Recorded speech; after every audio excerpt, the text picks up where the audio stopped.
तो friends, welcome to new episode. और इस एपिसोड में हम पिछले एपिसोड से आगे बढ़ते हैं। ठीक है, थोड़ा रिलैक्स हो गया आपका। अब आप नए एपिसोड पे आइए, लेकिन हम जो जहाँ पीछे हम लोगों ने छोड़ा था हम लोग उसी के आगे आ रहे हैं। चले आगे। तो अब हम देखते हैं when object is between centre of curvature and focus. तो हम अब ऑब्जेक्ट को सेंटर ऑफ कर्वेचर और फोकस के बीच में लाते हैं। सेंटर ऑफ कर्वेचर तक तो ले आए, अब थोड़ा और आगे लाते हैं मिरर के पास।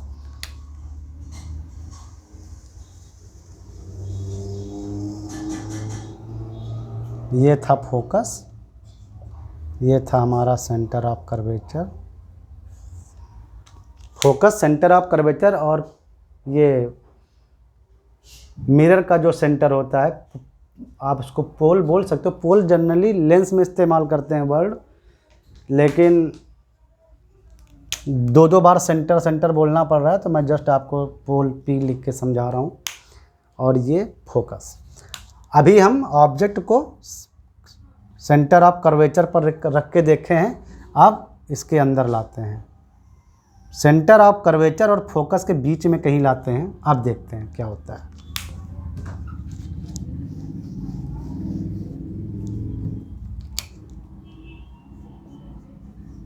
जो इमेज बनेगी उसका डिस्क्रिप्शन यहाँ हम लोग करेंगे।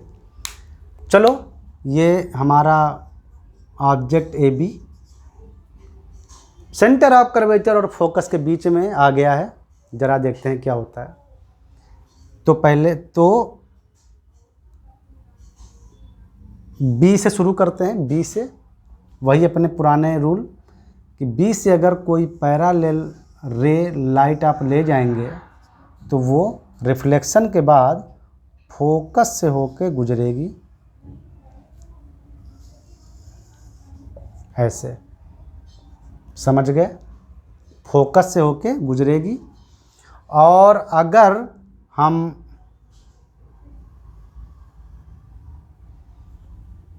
फोकस से लाइट लेकर जाएं, लाइट रे इसी पॉइंट बी से फोकस की ओर कोई रे लेकर जाएं लाइट की, तो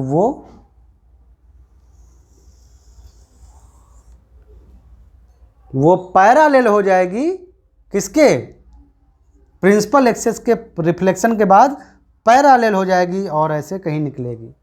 तो दोनों रे, जो पैरेलल गई फोकस से गुजरी और जो फोकस से गई पैरेलल हो गई, दोनों कहीं यहाँ पर कट किए हैं। दोनों रियल रेज यहाँ कट किए हैं। तो यानी ये बी पॉइंट का इमेज जो है वो कहीं यहाँ मिला है, बी डैश।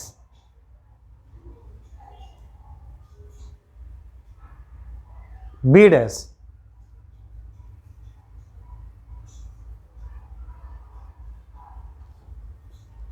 समझ में आया?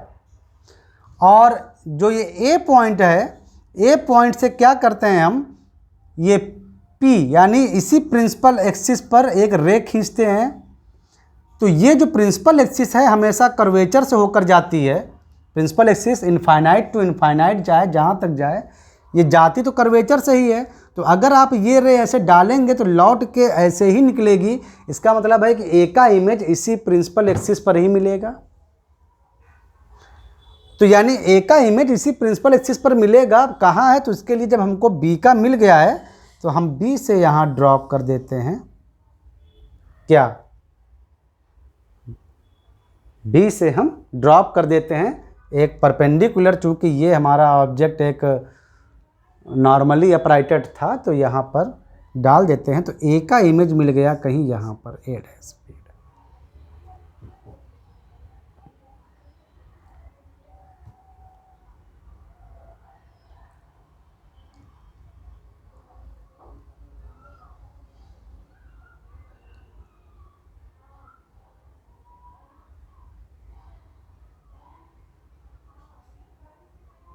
समझ में आया?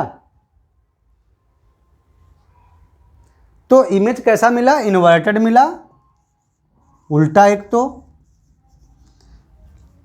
बड़ा मिला, थोड़ा लार्ज हो मिला, बिग। मतलब इनलार्ज एलिमेंट, ए इनलार्ज इमेज, बड़ी मिली, इन्वर्टेड मिली और रियल मिली। रियल इसलिए कि बनी तो ओरिजिनल से ही है, रेस से।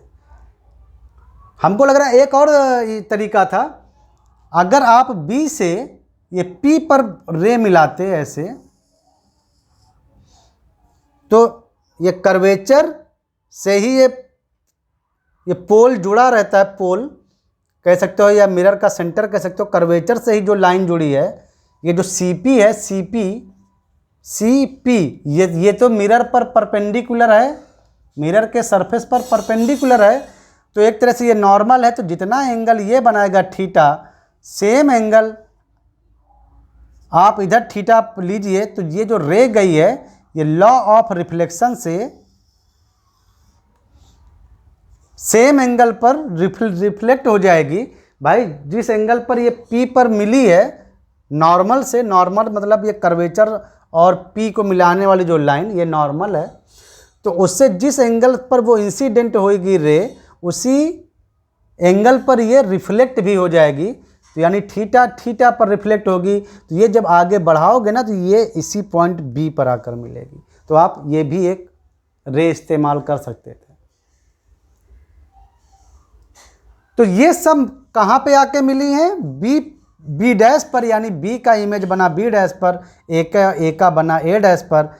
उल्टा है, इमेज उल्टा है, ये ऐसे था अगर ऑब्जेक्ट, तो बी का नीचे हो गया है, तो इमेज उल्टा है यानी इन्वर्टेड है, बड़ी बनेगी, इनलार्ज्ड, और लेकिन रियल होगी। रियल क्यों? क्योंकि ये ओरिजिनल रेज से ही मिलके बना है, रियल रेज से ही मिलके बना है इमेज, तो ये रियल होगी।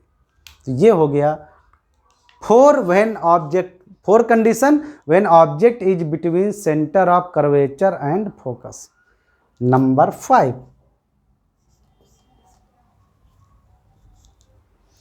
अब हम ऑब्जेक्ट को फोकस पर रख कर देखते हैं। When object is on focus,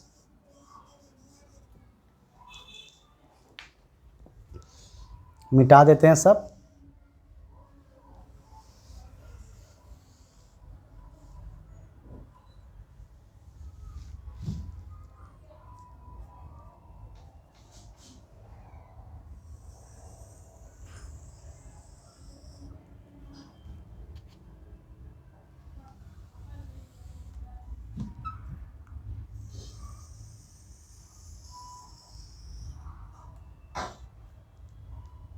ये मिरर का फोकस और ये मिरर का सेंटर ऑफ कर्वेचर।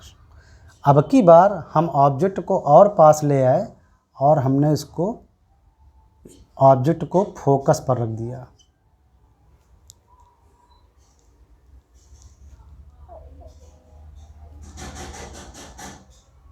कोई दिक्कत?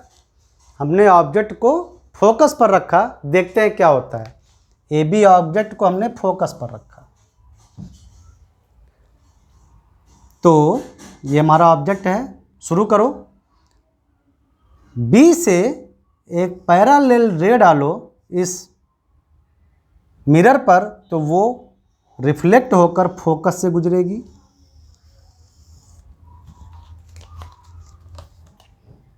फोकस,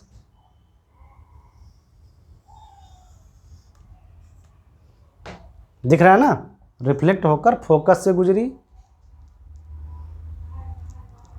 और अगर हम इस B से P को मिलाएं, यानी सेंटर ऑफ मिरर को मिलाएं, तो ये CP यानी जो प्रिंसिपल एक्सिस होती है, ये मिरर पर नॉर्मल है, तो अगर वो नॉर्मल से थीटा एंगल बना रही है रे, ये रे, तो उसी थीटा एंगल पर ये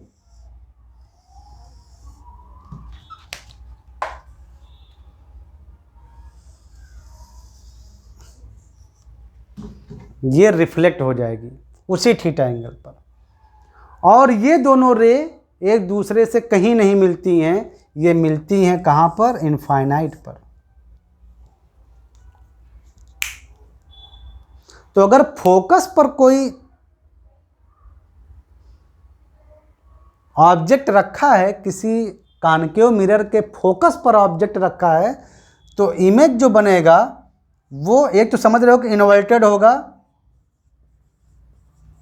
क्योंकि ये बी पॉइंट कुछ भी हो नीचे ही है इस प्रिंसिपल एक्सिस के, चाहे वो इनफाइनाइट पर इमेज बने लेकिन प्रिंसिपल एक्सिस के नीचे बनेगी, तो इन्वर्टेड बनेगा, है बहुत इनलार्ज्ड हो जाएगा, बहुत इनलार्ज्ड, और बनेगा कहाँ पर, इनफाइनाइट डिस्टेंस पर बनेगा,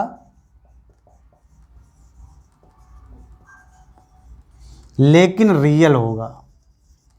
रियल इसलिए कि ये जो रेज जो आ रही हैं ये इसी ऑब्जेक्ट से निकलने वाली रियल रेज हैं, तो भले ही वो इनफाइनाइट पर इमेज बने वो रियल होगा, इनफाइनाइट डिस्टेंस पर बनेगा, बहुत बड़ा इमेज बनेगा, और इन्वर्टेड होगा यानी उल्टा तब भी होगा, क्योंकि ए जो है वो प्रिंसिपल एक्सिस पर है, तो ए से गुजरने वाली कोई भी रे, चूँकि वो कर्वेचर वाली रे पर है, मतलब लाइन पर है, तो वापस आएगा, तो यानी ए का इमेज इसी प्रिंसिपल एक्सिस पर ही बनेगा, बी का नीचे आ जाएगा भले ही वो इनफाइनाइट पर बने। तो बहुत बड़ा इनलार्ज, इन ट्रूली सेंस कह सकते हो कि इनफाइनाइटली इनलार्ज, तो वेरी इनलार्ज इमेज बनेगा इनफाइनाइट डिस्टेंस पे, लेकिन वो रियल तो हमेशा रहेगा और इन्वर्टेड रहेगा तब भी। ये है जब हम ऑब्जेक्ट को कॉनकेव मिरर के फोकस पर रख देते हैं। और लास्ट है, अब हम मिरर के एकदम करीब रखते हैं, यानी when object is between focus and mirror. अब हम और पास लाते हैं और ऑब्जेक्ट को फोकस और मिरर के बीच में रख देते हैं, देखते हैं अब क्या होता है। तो पहले सब मिटा देते हैं ताकि हम एक फ्रेश पिक्चर बनाएं। चलो मिटा देते हैं।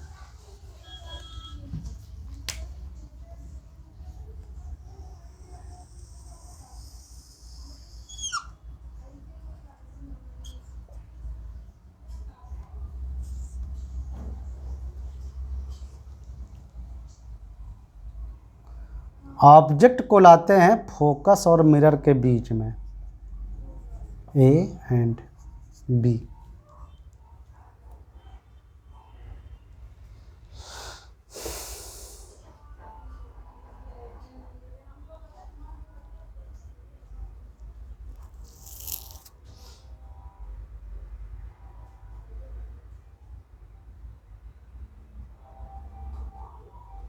देखो बी से रेज चली, इस पॉइंट पर गिरी और पैरेलल रेज चली, तो वो फोकस से होकर पास होगी, रिफ्लेक्ट होगी, ये तो आप जानते ही हो।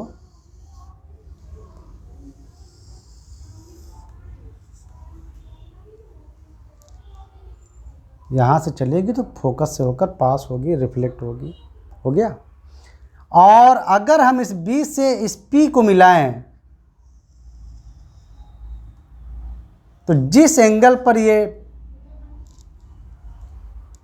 गिरेगी नॉर्मल से, इस principal axis is always normal on the mirror, ये जो प्रिंसिपल एक्सिस है सेंटर ऑफ कर्वेचर और पी को मिलाने वाली जो लाइन है ना वो नॉर्मल होती ही है। तो ये रे जिस एंगल पर नॉर्मल से गिरेगी थीटा एंगल पर, उसी एंगल पर ये मिलेगी और थोड़ा जब आप देखेंगे तो वो थोड़ा डाइवर्टेड, मतलब ऐसे बनेगी, यानी ये दोनों चौड़ी होती जाएंगी, चौड़ी होती जाएंगी।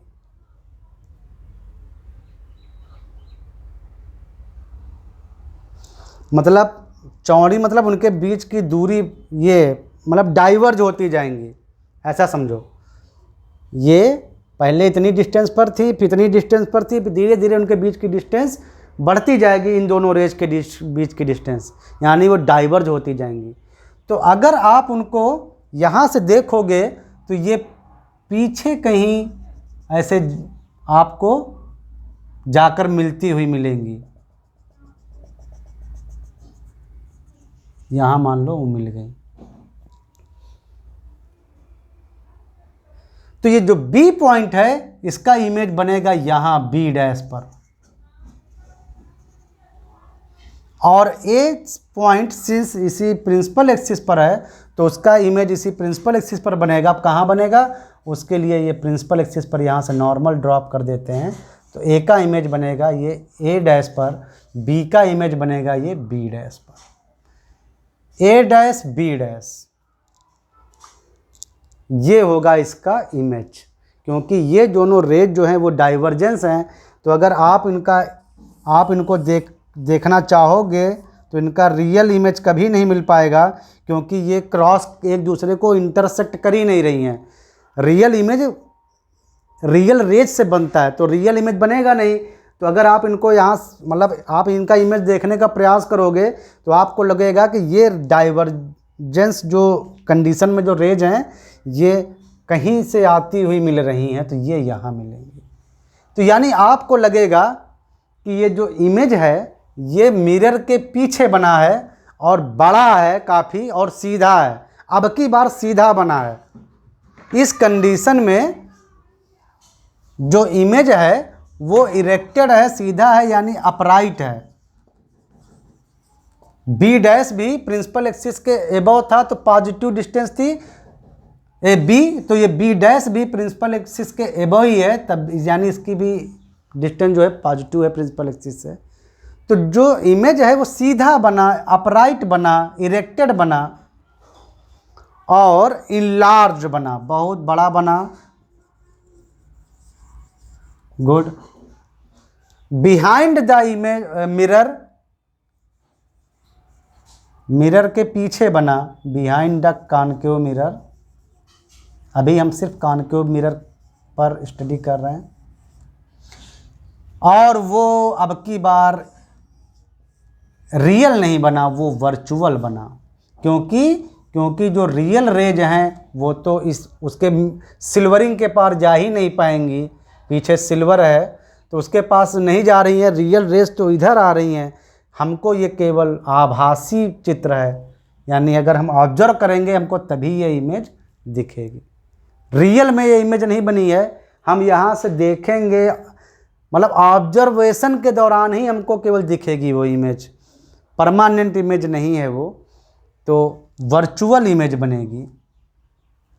बिहाइंड अ मिरर इनलार्ज बड़ी, और इमेज जो होगा वो सीधा दिखेगा हमें, यानी जिस कंडीशन में था उसी कंडीशन में दिखेगा। ये तब होता है, ये कॉनकेव मिरर का स्पेशल केस है, ये तब होता है जब हमारा ऑब्जेक्ट है वो फोकस और इस मिरर का जो ये सेंटर है उसके बीच में हो।